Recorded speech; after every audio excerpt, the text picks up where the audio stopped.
Thank you, Mr. Chairman. Mr. Secretary, thank you for being here today. Just one quick question. Do you know why my colleagues weren't overly upset or concerned when the average price of gas in June of 2022 was $5.01 a gallon? Would it be who was occupying the White House at that time? I don't know why they weren't concerned. I don't know why. But it's true. It's true that the administration that got the energy prices down the fastest in the shortest amount of time was President Trump during his first months in office. In 2022, the United States produced, in 2019, we produced 12.3 million barrels of oil a day. In 2022, we produced 11.91, a significant reduction. In 2021, 11.26, almost a million barrels of oil per day less produced. And now today we produce 13.3 million barrels of oil per day.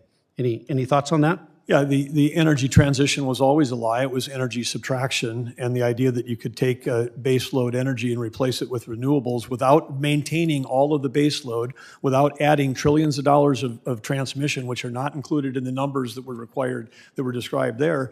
That's how you end up with higher energy prices for the so-called renewables, because, and again, it's not, what's the price of what do we pay for the price of an Uber when you don't know if it's going to get you to your location or not? It may not have enough energy to get there. We have to have, the key to the energy grid is having power that runs 24 hours a day.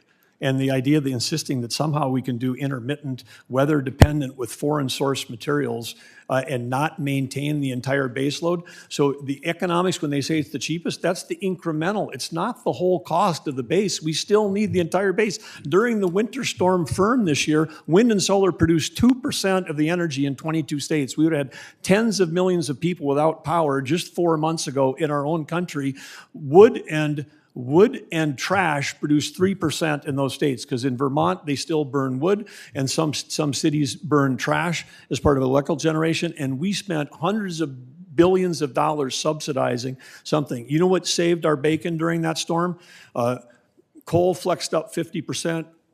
Natural gas flexed up 50%. Nuclear was 11% of the power in those 22 states before, during, and after, because there's no dial to turn it up. It was reliable, it was secure, it was clean. But the idea that somehow that that we can solve this thing by pursuing, Germany spent $500 trillion on their green energy, and now they have 20% less electricity at 3 times the cost, and no one will build an AI data center. The folks that want to win this argument are going to end up with win the argument for your state, and you will lose the next CapEx battle, because there's no CapEx is going to go to any place where electricity prices are high and energy prices higher. California has designed a set of policies to have the highest energy prices in the country, and guess what? The only thing they're going to lead in is out-migration. Yeah, and we all have, some of us have amnesia from 2022 and when prices were well over what they are today. We still need to get gas prices down. And we'll get them down again. No we know doubt, how to get them down. You get them down with more supply, less regulation, and lower taxes. We have the formula. The folks that are saying it's unaffordable were the ones that drove these high prices. Yeah, Mr. Secretary, we're blessed with abundant energy and mineral resources, but we can't responsibly develop that if we don't have that fully identified and mapped. Better geological mapping is very important to us. What steps is the Interior taking to support and accelerate these mapping efforts so we can better understand and utilize our domestic resource base? The new mantra at USGS is going back to the roots. It's map, baby, map. That's what that group was created for.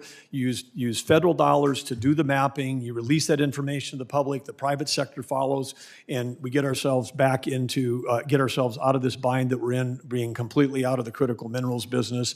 And I mean, just as the USGS just released a map last week that indicates that in Appalachia, the northern Appalachia, we have 300 years worth of lithium, which with 300 years worth of imports, we import it now. And of course, we need that for all these little batteries that everybody's holding up. And the last thing I would say, if folks that want to hold up batteries, I would just ask you, how much power, grid-based power, if we said everything's shut down, we're going to switch to batteries. It's about 12 minutes of battery power for the nation. That's what we have now. So of course, on a teeny little base, you can double the amount of battery power every year, but it'll take us a century to have a meaningful amount to be able to run the grid when the sun's not shining, which we know that happens every day, and the wind's not blowing. That happens. The Germans actually invented a word called dark doldrums because they have companies missing their earnings calls because the sun didn't shine as much as they thought because they had cloudy days and the wind didn't blow. And I don't think at a time when we were talking about winning the AI arms race where we need more electricity than we've ever needed, we can take electricity, a kilowatt of electricity, and turn it into intelligence. That's even more amazing than turning it into light or heat at that time that we want to bet on the weather. And if there's one more comment that's made here about China, the comments that are being made here, go look online. They're being posted by pro-China organizations almost immediately when the speakers are done being speaker. And ranking chairman laughs. It's true. I'm not making that up. They love that when we have all these pro-China things. You know why China's doing all the renewables? Mr. Secretary, because China's thrilled with your energy policy.